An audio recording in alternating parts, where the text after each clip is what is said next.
പുതിയൊരു വീഡിയോയിലേക്ക് സ്വാഗതം. നമ്മളിൽ എത്ര പേർക്ക് ചിത്രരചന അറിയാം? നമ്മളൊരു വൈറ്റ് പേപ്പറോ അല്ലെങ്കിൽ ക്യാൻവാസോ കിട്ടുകയാണെങ്കിൽ നമ്മൾ ഒരു പേനയും പെൻസിലും കൂടെ നമ്മുടെ കയ്യിലുണ്ടെങ്കിൽ നമ്മൾ എന്തെങ്കിലുമൊക്കെ വരക്കും, ശരിയാണ്. പക്ഷെ നമ്മൾ വരക്കുന്നതിന് മുന്നേ എന്താണ് നമ്മൾ വരക്കാൻ ഉദ്ദേശിച്ചത് അതായിരിക്കില്ല ഒരു പക്ഷെ നമ്മൾ വരച്ച് കഴിയുമ്പോൾ വരിക. ഭൂരിഭാഗം ആളുകളുടെ കാര്യമാണ് പറഞ്ഞത്. ഒരുപാട് നല്ല കലാകാരന്മാരുണ്ട്, ചിത്രരചന ചെയ്യുന്ന ആളുകൾ നമുക്കിടയിലുണ്ട്. എന്നാൽ നിങ്ങൾക്കും അവരെ പോലെ നല്ല മികച്ച ചിത്രങ്ങൾ വരക്കണം. ഒരു വെള്ള പേപ്പറിൽ നിങ്ങൾക്കും വരക്കാൻ സാധിക്കും. നിങ്ങളുടെ പേന ഉപയോഗിച്ചിട്ടോ പെൻസിൽ ഉപയോഗിച്ചിട്ടോ നിങ്ങൾക്ക് സിമ്പിൾ ആയിട്ട് ആരെയും വരക്കാം. നിങ്ങൾക്ക് നിങ്ങളുടെ മുഖം തന്നെ വരക്കാം, നിങ്ങളുടെ വീട്ടിലുള്ള മക്കളുടെ മുഖം വരക്കാം. ഇനിയല്ല ഏതെങ്കിലും ജീവികളുടെ അല്ലെങ്കിൽ എന്തെങ്കിലും വസ്തുക്കളുടെ ചിത്രം നിങ്ങൾക്ക് ഒരു വെള്ള ക്യാൻവാസിൽ വരച്ച് തീർക്കാനായിട്ട് സാധിക്കും. വളരെ സിമ്പിൾ ആയിട്ട് നിങ്ങൾക്ക് ചെയ്യാൻ സാധിക്കുന്ന ഈ ഒരു മെത്തേഡാണ് ഇന്നത്തെ നമ്മുടെ വീഡിയോ. അതിനായിട്ട് നിങ്ങളുടെ ആപ്ലിക്കേഷൻ ഇൻസ്റ്റാൾ ചെയ്യണം. Link video description ഏരിയയിലുണ്ട്.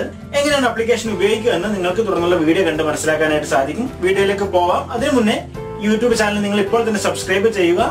നല്ല അറിവുകൾക്കായിട്ട് നോട്ടിഫിക്കേഷൻ ബെല്ല് കൂടി ഒന്ന് എനേബിൾ ചെയ്ത് വെക്കുക. വീഡിയോ ഇഷ്ടപ്പെട്ടെങ്കിൽ കൂട്ടുകാരിലേക്ക് ഷെയർ ചെയ്യണം. അതുപോലെ തന്നെ വീഡിയോയെ കുറിച്ച് എന്തെങ്കിലും നിർദ്ദേശങ്ങളോ അല്ലെങ്കിൽ മറ്റ് അഭിപ്രായങ്ങളോ ഒക്കെ ഉണ്ടെങ്കിൽ കമന്റ് ആയിട്ട് രേഖപ്പെടുത്താനും സാധിക്കും നിങ്ങൾക്ക്. നമുക്ക് വീഡിയോ കണ്ട് തന്നെ മനസ്സിലാക്കാം എങ്ങനെയാണ് നിങ്ങൾക്കും ഒരു പ്രൊഫഷണൽ രീതിയിൽ ചിത്രങ്ങൾ വരച്ചെടുക്കാൻ സാധിക്കുക എന്ന്.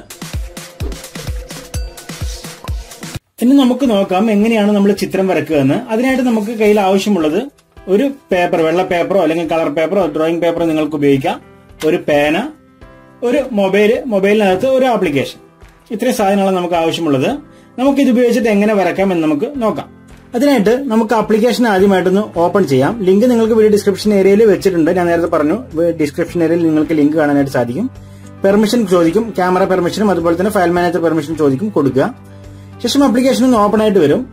ആപ്ലിക്കേഷൻ ഓപ്പൺ ആയിട്ട് വരുന്ന സമയത്ത് നമുക്ക് ഇതുപോലെയാണ് കാണാനായിട്ട് സാധിക്കുക. ഒരു ചിത്രം നിങ്ങൾക്ക് ഇവിടെ ഓൾറെഡി കാണാനായിട്ട് സാധിക്കും. നമുക്കിവിടെ താഴെ ഒരു അഡ്ജസ്റ്റ് ബാർ കാണാം. അതിൽ ക്ലിക്ക് ചെയ്തിട്ട് നമുക്ക് ഇതിന്റെ ഒപ്പാസിറ്റി കുറക്കാനും കൂട്ടാനും സാധിക്കും. ഇതിന്റെ ഒരു മെത്തേഡ് എന്നുള്ളത് നമ്മൾ ജസ്റ്റ് ഇതുപോലെ പേന എടുക്കുക, പേപ്പർ എടുക്കുക.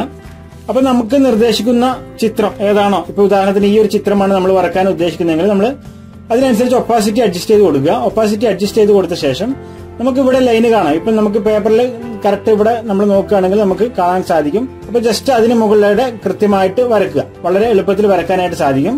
അതിനു മുന്നേ നിങ്ങൾ ശ്രദ്ധിക്കേണ്ട കാര്യം, ഈ ഒരു ഫോണ് എവിടെയെങ്കിലൊക്കെ ആയിട്ടൊന്ന് ഇതുപോലെ ഉറപ്പിച്ചു വെച്ച് കഴിഞ്ഞാൽ നിങ്ങൾക്ക് വളരെയധികം എളുപ്പത്തിൽ വരക്കാനായിട്ട് സാധിക്കും. അപ്പം നമുക്ക് ഷെയ്ക്കില്ലാതെ വരച്ചെടുക്കാനായിട്ട് സാധിക്കും. അപ്പം നിങ്ങൾക്ക് പറഞ്ഞത് മനസ്സിലാക്കാണെന്ന് വിചാരിക്കുന്നു. അതായത് നമ്മൾ ഈ കറക്റ്റ് ഒപ്പാസിറ്റി നിങ്ങൾ ജസ്റ്റ് ഒന്ന് അഡ്ജസ്റ്റ് ചെയ്ത് കൊടുക്കുക. നിങ്ങളുടെ ആവശ്യത്തിനനുസരിച്ച് നിങ്ങൾക്ക് അഡ്ജസ്റ്റ് ചെയ്ത് കൊടുക്കാം. അപ്പം നമ്മൾ ഇവിടെ പേപ്പറിലായിട്ട് ഇതുപോലെ കാണിക്കും, നമ്മുടെ ഇത് കാണിക്കും. നമ്മൾ സ്റ്റാൻഡ് ചെയ്ത് വെച്ചിട്ട് വേണം ആദ്യം ചെയ്യുന്നതിനായിട്ട്. ശേഷം നിങ്ങൾ ഇവിടെ 3 വരയിൽ ക്ലിക്ക് ചെയ്യുകയാണെങ്കിൽ നിങ്ങൾക്ക് മറ്റു ഡ്രോയിങ് ചെയ്ത് പഠിക്കാനായിട്ട് ഒട്ടനേകം കാര്യങ്ങൾ നിങ്ങൾക്ക് ഇവിടെ കാണാം. നിങ്ങൾക്ക് ആവശ്യമുള്ളത് ഏതാണോ ജസ്റ്റ് ഇതുപോലെ സെലക്ട് ചെയ്ത് ഒപ്പാസിറ്റി കറക്റ്റാക്കി കൊടുക്കുക. അതുപോലെ തന്നെ സൈഡ് ഭാഗത്ത് ഒരു ക്യാമറ ഐക്കൺ കാണാം. അതിൽ ക്ലിക്ക് ചെയ്ത് കഴിഞ്ഞാൽ നിങ്ങളുടെ ഗാലറിയിലുള്ള ഏതെങ്കിലും ചിത്രങ്ങൾ, ഉദാഹരണം നിങ്ങളുടെ സ്വന്തം ചിത്രങ്ങൾ അല്ലെങ്കിൽ നിങ്ങളുടെ മക്കളുടെ ചിത്രങ്ങളൊക്കെ നിങ്ങൾക്ക് കൊടുക്കണമെങ്കിൽ ഈ ഒരു ആപ്ലിക്കേഷനകത്തേക്ക് ആഡ് ചെയ്ത് കൊടുത്തു കഴിഞ്ഞാൽ ഓട്ടോമാറ്റിക്കായിട്ട് നിങ്ങൾക്ക് അത് നമ്മൾ നേരത്തെ കണ്ടതുപോലെ സ്ക്രീനിൽ വരുന്നതാണ്. അപ്പൊ നിങ്ങൾ പ്രത്യേകം ശ്രദ്ധിക്കേണ്ട കാര്യം, ഒന്ന് ക്യാമറ ഏതെങ്കിലും നല്ല ഉറപ്പിച്ച ഒരു സ്ഥലത്ത് വെക്കുക. അപ്പൊ ഇതുപോലെ ഒരു ക്യാമറ വെച്ച് കഴിഞ്ഞാൽ നിങ്ങൾക്ക് എളുപ്പത്തിൽ വരക്കാനായിട്ട് സാധിക്കും. ഇതുപോലെ ക്യാമറ വെച്ച് കഴിഞ്ഞാൽ നിങ്ങൾക്ക് മുകളിൽ നോക്കിയിട്ട് എളുപ്പത്തിൽ വരക്കാനായിട്ട് സാധിക്കും. അപ്പം ആ ഒരു കാര്യം മാത്രമാണ് നിങ്ങൾ ശ്രദ്ധിക്കേണ്ടത്. അതുപോലെ ഒപ്പാസിറ്റി അഡ്ജസ്റ്റ് ചെയ്യാനുള്ള സൗകര്യം കൂടി നിങ്ങളൊന്ന് ശ്രദ്ധിക്കുക. അപ്പൊ നിങ്ങൾക്ക് ഇത് ഉപയോഗിച്ചിട്ട് നല്ല വൃത്തിയിൽ ക്യാമറ ഉപയോഗിച്ച് ചിത്രങ്ങൾ വരക്കാനായിട്ട് സാധിക്കുന്നതാണ്. അപ്പം തീർച്ചയായിട്ടും നിങ്ങൾക്ക് ഉപകാരപ്പെടുമെന്ന് പ്രതീക്ഷിക്കുന്നു. ഇഷ്ടപ്പെട്ടെങ്കിൽ നിങ്ങളുടെ കൂട്ടുകാരിലേക്ക് ഷെയർ ചെയ്ത് കൊടുക്കുക. പുതിയൊരു വീഡിയോ ആയിട്ട് വീണ്ടും കാണാം. ബൈ.